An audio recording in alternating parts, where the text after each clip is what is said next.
Hello everyone, আসসালামু আলাইকুম। তিশাস রেসিপির আজকের আয়োজনে সবাইকে ওয়েলকাম। আশা করি সবাই ভালো আছেন।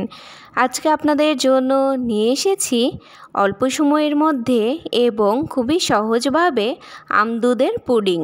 আশা করি ভিডিওটি সবার ভালো লাগবে।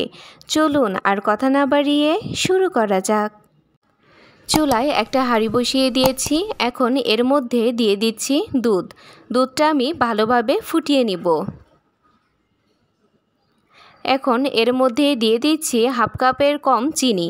মিষ্টির পরিমাণটা আপনাদের স্বাদ মতো বাড়িয়ে কমিয়ে দিবেন। এখন দিয়ে দিচ্ছি agar agar powder. Agar agar পাউডারটা আমি পানিতে গুলিয়ে নিয়েছি। আগার আগার পাউডারটা ডিরেক্ট এখানে দিতে যাবেন না, তাহলে এটা জমাট বেঁধে থাকবে। আমি এই ধরনের আগার আগার পাউডার ব্যবহার করেছি। এবার এটা একটা পাত্রে ঢেলে নিচ্ছি। দেখুন এটা কিন্তু অনেকটাই ঘন হয়ে এসেছে।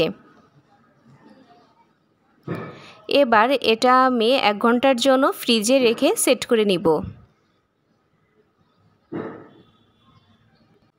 চুলায় আমের পিউরিটা আমি দিয়ে দিয়েছি। এখন এর মধ্যে দিয়ে দিচ্ছি 3 টেবিল চামচ পরিমাণ চিনি। মিষ্টির পরিমাণটা আপনাদের স্বাদ মতো বাড়িয়ে কমিয়ে দিবেন। এখন দিয়ে দিচ্ছি agar agar powder. Agar agar পাউডারটা আমি পানিতে গুলিয়ে নিয়েছি। দেখুন মিশ্রণটা অনেকটাই ঘন হয়ে এসেছে।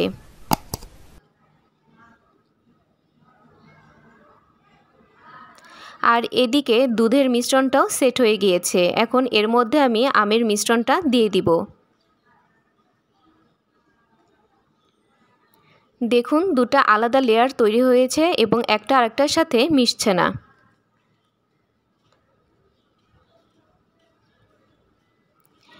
এটাকেও এবার আমি 1 ঘন্টার জন্য ফ্রিজে রেখে সেট করে নিব।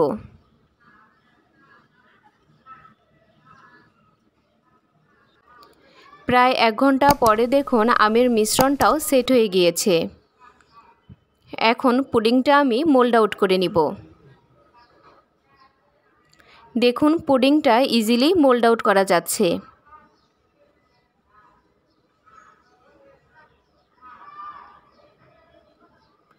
পুডিংটা আমি এভাবে পিস পিস করে কেটে নিয়েছি।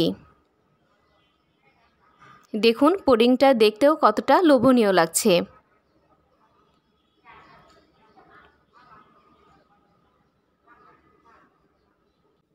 তৈরি হয়ে গেল অল্প সময়ের মধ্যে এবং খুবই সহজভাবে আমদুধের পুডিংয়ের রেসিপি। আপনারা বাসায় অবশ্যই এভাবে বানিয়ে খাবেন এবং খেয়ে কেমন লেগেছে আমাকে কমেন্ট করে জানাবেন।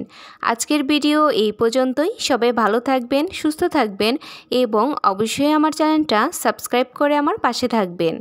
আল্লাহ হাফেজ।